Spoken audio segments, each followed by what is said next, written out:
It's Ask Dr. Phil Day. Today we're going to hear a lot about body parts. When she married him, he looked like this. Now he looks like this. It's very creepy. He started shaving his legs. His legs, his chest, everything. Well, I don't even want to go there. Can you convince my husband that I deserve bigger boobs? Oh, I could have been a plumber. Plus, a husband uncomfortable with sex. This has been unlike anything I've ever had to deal with in my life. Big boys don't cry, but men do. Coming up, let's do it. I want you to get excited about your life. If you're going to talk to me, you're going to have to be honest. This is going to be a changing day in your life.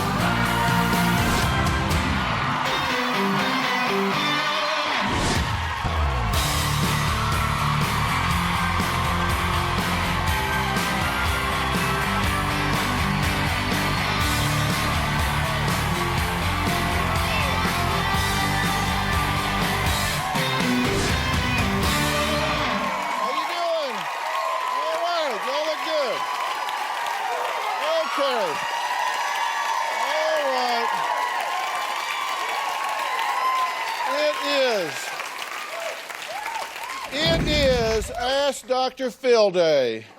I work hard on these days, let me tell you, because they come from everywhere. It's anything goes. Today we're going to hear a lot about body parts. Some too big, some too small, some too red. You'll see what I mean.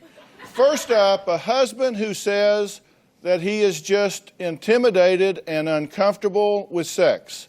His wife, Michelle, says she's desperate to consummate their marriage of 2.5 years. Take a look. We used to have great sex before we were married. I have tremendous anxiety about having sexual intercourse with my wife. It's like a cancer. It's just eating me from the inside out. We had a wonderful romance until shortly after the engagement, and we found out that I was pregnant. I felt that the decision to terminate the pregnancy was forced upon me. I made the decision to have the procedure. I think I lost a lot of her trust and her belief in me. After the termination, we had sex once or twice a week, and soon after that it would just stop altogether. The fear of failure prohibited me from trying. We didn't have a honeymoon. We came straight to our house after the wedding and turned over and went to sleep. I have tried Viagra. It just wouldn't work. I tried one time a year ago. She ran out of the room and cried for 5 hours. Now when we go to sleep, we turn the light off and snuggle, but there's no attempt at sex. I'm tired of hurting my wife. I cannot believe that we have been married 2.5 years and still have not consummated the marriage. Dr. Phil, can you please help my husband learn to have sex again? Well, first off, I want to just acknowledge you guys for having the courage and the willingness to talk about this in an open way, because it affects between 20 and 30 million couples in America. Do you intend to be rejecting her? No, sir, I do not. I've always been a strong human being to this point, 34 years old. I'm a big man, obviously, and so I shouldn't be weak, and I never have been weak, but I've always been an emotional person. And this has been unlike anything I've ever had to deal with in my life. I've been through a lot, but I've never been through anything as tough as this. Do you love your wife? I love her more than anything. More than anything. How do you want her to feel? I want her to feel like a wife should, like a woman should, somebody that's happy and not having to worry about things. And how do you feel when you hear him say that? It tears me up. It tears me up. I know he wants these things, but he's just suffering so hard and is just afraid to come out of that shell. I think that half of the solution to any problem lies in defining the problem. Now, you know that physically, you know plumbing-wise, physically, that things work fine. Yes. So do you acknowledge that there is a psychological barrier that's keeping you from feeling comfortable in performing sexually? Absolutely. Okay?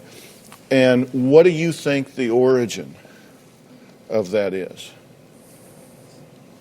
I can't put my finger on anything specific other than what we've been through when we went through the abortion.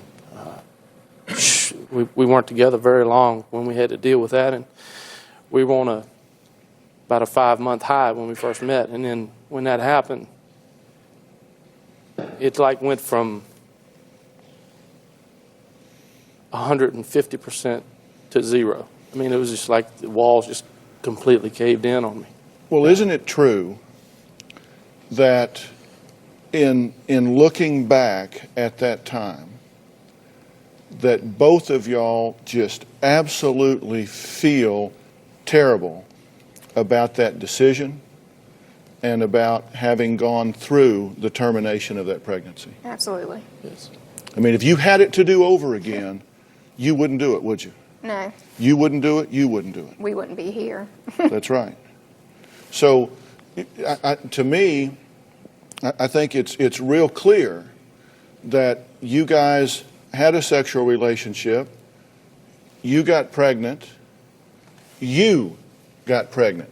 You didn't get pregnant, you didn't get her pregnant, the two of you got pregnant. But in everything I read here, all the writings from you and all the writings from you is that you made the decision to have the abortion. True? Yes, sir. And you've been very angry with him about that decision. In the beginning, I was very angry. Yeah. And this is some of the confusion that I have, because the two of you got pregnant. The two of you went the route that you did with having the abortion. And don't both of you have to own that decision? Yes, I feel we both own that decision, but he has taken it so personal on himself. Well, you helped him in the beginning take it personal, didn't you? Yes, I did. Because didn't you have a lot of anger? Didn't you make a lot of accusations? Didn't you point the finger? Damn you, you made me do this. Yes. So I mean, there's no big puzzle or mystery why he would take that guilt on initially. Now, I understand that that isn't where you are today. And I'm not even criticizing you for being there before, but is it any wonder that you felt tremendous guilt and shame and pain over the decision and seeing the pain that it caused in Michelle? It's an awful lot of weight to carry. An awful lot of weight to carry. And you're still carrying it today. I still carry it today. And what do you say to yourself about that? I blame myself for that decision, because if I would have made the other decision not to terminate, I don't feel like we'd be here. It's time to stop this vicious circle, and we're going to do that when we come back.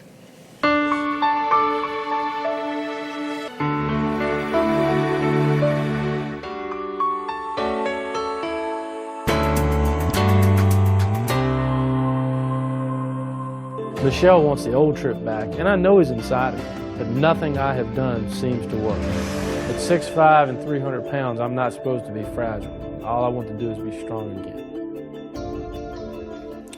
Well, it's Ask Dr. Phil Day, and Tripp says he's been having a problem with sex ever since he told his wife to have an abortion when they were engaged. Michelle wants him to get past the pain, even though she acknowledges contributing to him taking it on in the beginning. They both want to consummate this 2.5-year marriage and share the love that they feel for each other on a physical level as well as the emotional level that you both feel very strongly, right? Yes. I mean, sex is a celebration. And how much celebration will anyone ever have if they're feeling guilty and ashamed? None. I mean, it'll never happen. And this starts with you. there comes a point where you have to say, I can't change this. I have to forgive myself. I don't have to feel like I don't deserve the joy and intimacy of physical sex with my wife. You have to be willing to say, I've paid enough. Look her in the eye.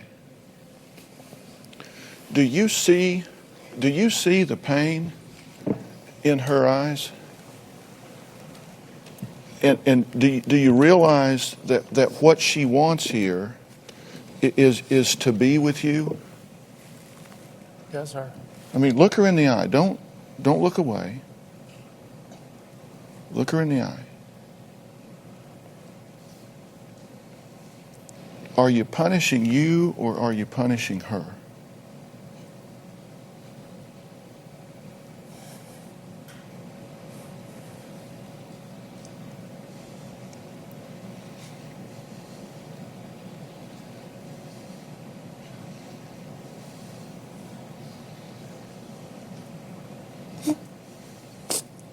Look at her. Don't look away.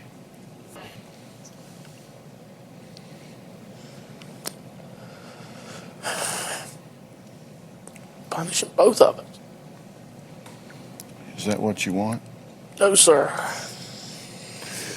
You said that you are a big, strong man. And I see that, I hear it, and I believe it. I want both of y'all to come right down here. I want you to look at each other, right here. Now, do not look away. I want you to look her right square in the eye. And don't worry about being emotional, Trip. Big boys don't cry, but men do. And I want you to tell her, I'm sorry that I made a bad decision. I'm sorry that I made a bad decision. I want you to ask her to forgive you for your role in that.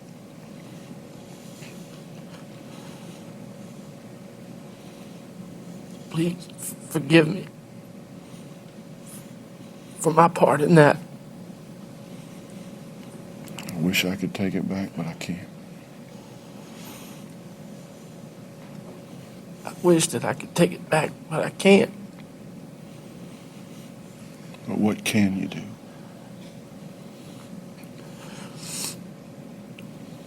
I can't try to make life better for both of us and live the way we should. And tell her, I can love you now. I can give you babies now. We can be happy now. I can love you now. I can give you babies now. We can be happy now. Do you want that? Yes, sir. Do you want that? Yes, I do. And I want you to look him in the eye. And I want you to ask him to forgive you for laying this on him. And I want you to tell him we made that bad decision, not you. And I want you to ask him to forgive you for laying that on him.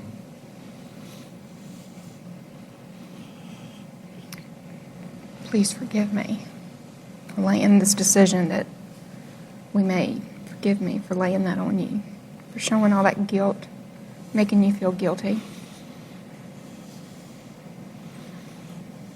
Please forgive me. And I want you to ask her to forgive you. Forgive me. Please. Ask her.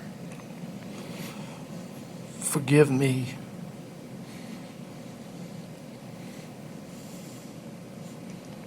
Tell her, because I'm going to forgive myself. It's time to move on. It's time to move on. Tell her, Trip, it's It's time to time move to move on. It's time to move on. Okay.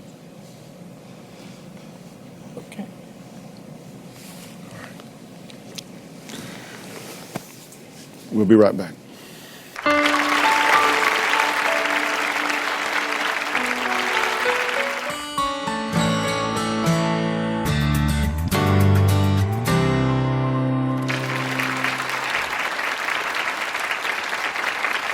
My next guest says working out with her husband was the worst idea she ever had.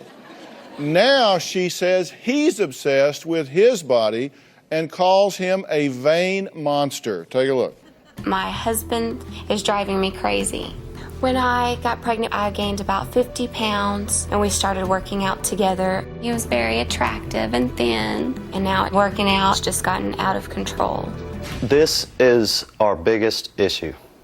Are you gonna go to the gym tonight? Yeah, I have to. Can't you just miss a night for once? Well, I've got to work my legs.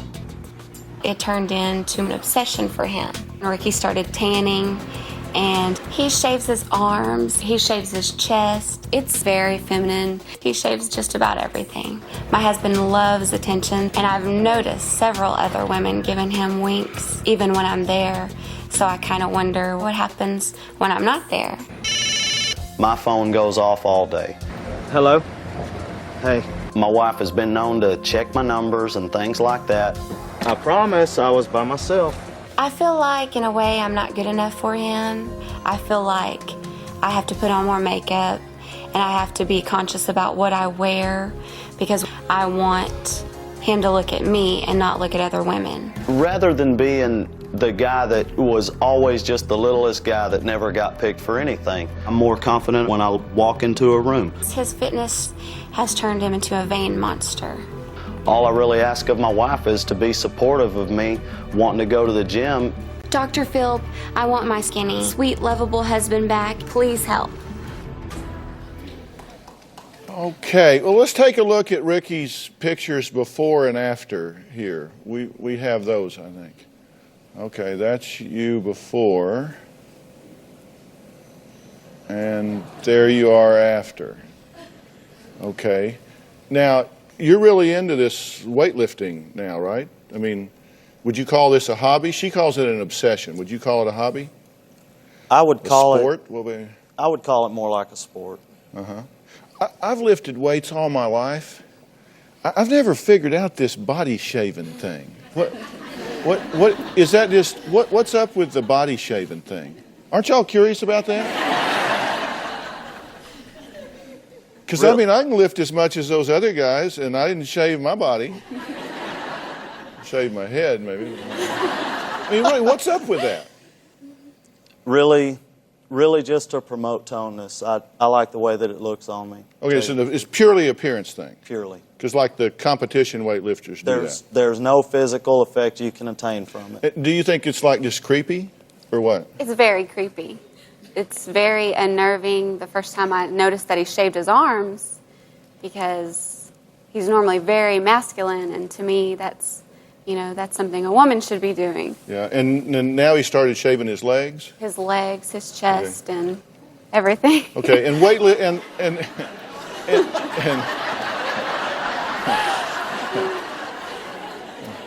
I almost got out of that before. So, well, I don't even want to go there. But that bothers you. Does it bother you that it bothers her? It irritates me that it bothers my wife. I know a lot of different bodybuilders and weightlifters, athletic type people that do the very same thing, that don't get as much grief from their wives, near as much grief as I get. Yeah. Now, she tells me that you spend a lot of time in front of a mirror looking at yourself and checking out, the definition and all of that sort of thing. Is that true? I try to stay current. Yeah. Would that be pretty regular? Yes, sir. Yeah. Okay. Now, because I'm just wondering, what's the real complaint here? Do you think that he's unfaithful to you? I don't think that he's unfaithful. I don't have concerns like that, but I'm worried about, because the attention he craves and the attention he's been getting, that it may lead to something. Okay. So just target-rich environment, Right. that it just may happen. Are you concerned about that? No. No. So you're not out flirting around? No. Looking around for something different or whatever is not a part of this, and it's not going to be. That wasn't the intent. Okay. And I kind of, I read everything both of you have said in our interviews and all that sort of stuff. And I was real sensitive to that, and I didn't get that sense from him. And I'm not sure, I said earlier that half the solution to a problem lies in defining it. And I'm not sure either one of you have articulated it particularly well. So we're going to take a break, and when I come back, I'm going to see if maybe I can hit the nail a little more on the head. We'll be right back.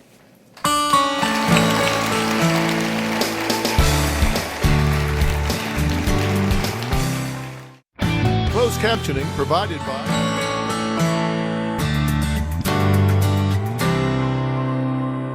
My wife doesn't see the same person that I do when she looks at me. My wife sees this person that she just doesn't like anymore, and I don't know what to do about that. Well, it's Ask Dr. Phil Day, and Michelle says she's tired of her husband's obsession with his own reflection. And he's staying real current, apparently. Ricky says she's the only one complaining, that everybody else is fine with the changes you've made, right? Well, no one else really points it out as much as my wife does. If somebody, when people found out I was doing the body shaving or the tanning or the working out or anything like that, no one's ever really approached me with any negativity except my wife. Yeah, well, but she's got a little more invested than the clerk at 7-Eleven, right? Sure. So you'd expect it to come from her. Isn't the problem here that all the time you're spending looking at yourself and focusing on yourself, you ain't looking at her and focusing on her? I don't think so. You don't think that's it? I point out to my wife a lot the way that I think she looks. My wife knows that I think she is a beautiful woman. But do you feel like he's more focused on himself than he is on you? I do. I feel he gives himself a lot more attention. Than he does you? Yes. Okay, if that's true, I'm not saying it is, I'm saying if that's true, how would you expect her to react to that? Well, I'm not saying you agree with it, I'm just saying if that was the case, what would you predict her reaction to be? If that were the case, I'd predict her reaction to be just what it is. Complaints and distrust and different things like that, I'm sure, obviously. Yeah. But since that's not the case, and since we talk, this is an ongoing thing. This is something we talk about a lot. This is something that I've had to explain over and over and over again. It just seems like how many hundreds of thousands of times am I going to have to say this for her to finally understand it? So what you're saying is you disagree with her. I do disagree. Okay. And she's wrong. And you know it. I believe so. Yeah. Well, yeah. Well, how's that working for you? I'm serious. In the relationship itself, how's that working for you? It's not working all that well. I mean, the fact that you're here would be a clue to me. I'm managing this relationship in such a way that she's got me on the Dr. Phil show, okay, with a complaint about me. And you weren't thrilled about coming here, right? Yeah. Well, and hey, listen, that's okay. You need to give him credit for being here. Because your theory is we're going to go down there and have a donkey barbecue, and I'm going to furnish the ass, right? That's just kind of the way you're looking at it. And you don't want any part of that. But the point is, what I want. I'm from Texas. What can I tell you? What I'm wanting to do is for this to work for both of you. And see, there's a formula for success in a relationship. And I'm going to tell you what that formula is, and this can save you a lot of trouble. Okay. So you're going to be happy you came here if you hear this. And if you don't, you ain't going to be happy you came here because it's not going to change. The formula for success in a relationship is that the quality of the relationship is a function of how well it meets the needs of the two people involved. When I graduated from high school, I was like 6'3" and 160 pounds. I mean, I was like string bean. Yes, sir. And I know. And then I started lifting weights and bulked up. And I think that you should get positive credit and positive attention for working on your body and taking some pride in yourself and doing it in a healthy way. And I think you need to think about that. Because let me tell you what men need that they don't ever say.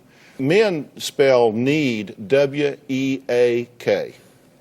They do that. If you got a need, you're weak. So men don't like to talk about needs. But one of the most prominent needs that men have is that they want to know that their wife is proud of them. It's very important to me to know Robin's proud of what I do, of who I am and what I do. And that's important to you, is it not? Yes, it is. You want her to be proud of you.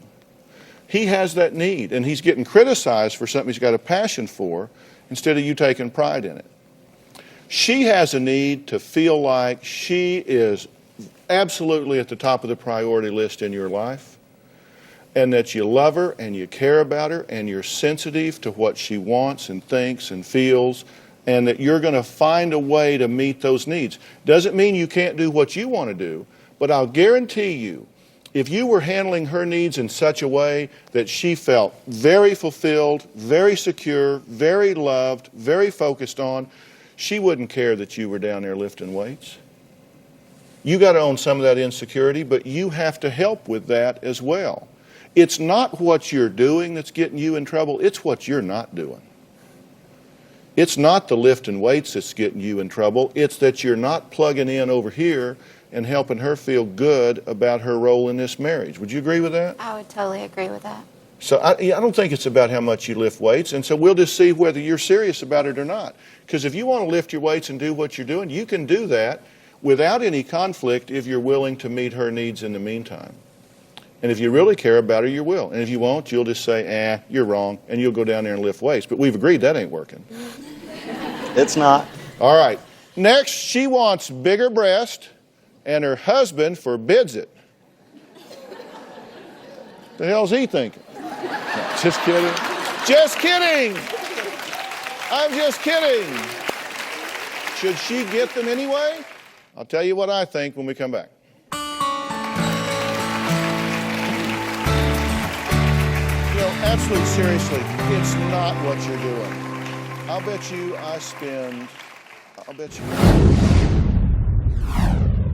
When we went to the breast doctor here in town and the doctor measured Lori, she was symmetrically perfect from one point to the other. If she has the surgery, I'm going to wind up with the rubber boobs out of this, and that don't sound like a very good deal for me. Closed captioning provided by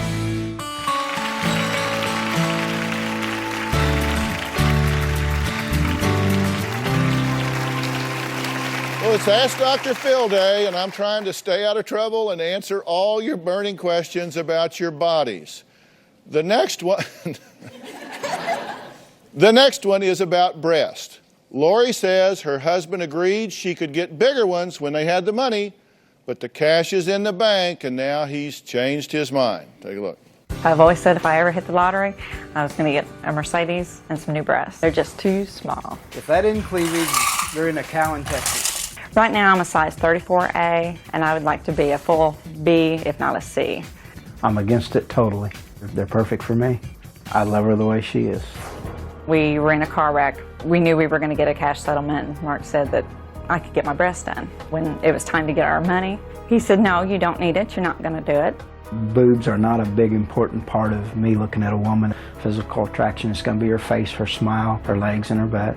I feel so good about myself as a mother, as a wife, as a person, that I just feel like this would make me look as good as I feel. Last summer she looked great, and then she puts on 10 pounds now, so her butt got a little bit bigger, and she goes, oh, well, now I need the boob job. Well, I think it's something that can come naturally by walking a little bit, exercise, and get that butt size down a little bit. He's 13 years older than I am, and he's thinking down the road that I'll still be getting attention, and he's going to be feeling kind of old. I'm not budging, and neither is he. I'm at my wit's end. If she has the surgery and she doesn't gain her self-confidence, she's not going to have what she wants, I'm going to wind up with the rubber boobs out of this, and that don't sound like a very good deal for me. Dr. Phil, I want more self-confidence. Can you help me convince my husband that I deserve bigger boobs? Oh, I could have been a plumber. Could have been a school teacher. I could have done a lot of things. Well, first off, let me tell you, I can't question for you.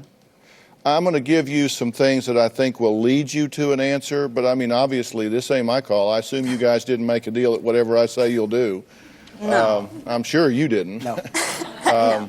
But, I mean, seriously, you have to understand that this is your body, and because it's your body, you can do whatever you want. You said, I want more self-confidence. Mm-hmm. And I don't know what that has to do with your breast size. Thank you. I'm coming to you. Well, this is self-confidence and the way I look and present myself. Well, that's two different things. There's Right. self-image and there's body Right. image. And you're saying it would enhance my body image. Right, right. This is not about the kind of wife I am or the mother I am. This is about Yeah, and putting you on understand your qualities, your intelligence, your spirit, your personality, how well you are a citizen in this world as a mom and wife, as a professional, whatever.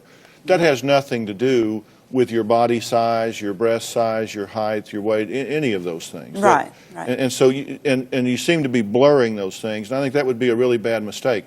One of the things I've done in my early career was screenings for plastic surgery candidates for physicians that say, is this a good candidate for plastic surgery, or are they expecting something they're not going to get, and therefore they're going to be disappointed and be looking at me because they went through some procedure thinking it would fix their life or fix their confidence or fix their marriage or their social life, and when it doesn't, they're upset. It's not going to change your self-confidence. It may change your body image, Right. but not the other. I've just always recommended a rule on important decisions in a relationship, and that is that it takes 2 yeses and 1 no in an important relationship. And those no's must not be unreasonably withheld, because what goes around comes around. If I'm saying no, is it really fair and reasonable, or am I going to create a situation where I just control everything by never agreeing? You have to negotiate those things back and forth. You know, you can go do this. There's no question about it. It is your body. You don't need his permission, and they're not going to ask him to sign anything when you go down there. So you can do it, but at what cost? If there's resentment and feel like she doesn't care what you think. Where are you on a 1 to 10? How important is this to you on a 1 to 10? Well, I'm still at an 8. Okay. And where are you on the no scale? Probably 2 to 3. But he doesn't act like a 2 or a 3. Okay. Well, he's like a 10. All right, but that's where you. I mean, that's where you need to negotiate, and it's really important to try to see each other's point of view. So, I told you I wasn't going to answer this for you. What I want you to do is negotiate it between you. You're an 8 yes, you're a 3 no. If she was wanting this for the right reasons, you might feel differently, and perhaps you haven't articulated this in the best way and saying it's for self-confidence instead of enhancing your body image. And my last piece of advice that I will give you without any really waffling around is it's not a good idea to tell her she needs to walk 10 pounds off her butt. She brought that up. Okay. Thank you. All right, next, a woman who calls her blushing a handicap. If you're tired of turning red in the face, I got some news for you when we come back.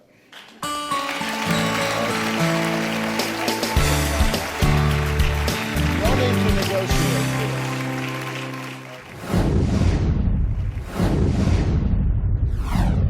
I think the blushing always makes me look foolish or comedic, or it takes away from the seriousness or my authority. And when I blush, everyone feels sorry for me.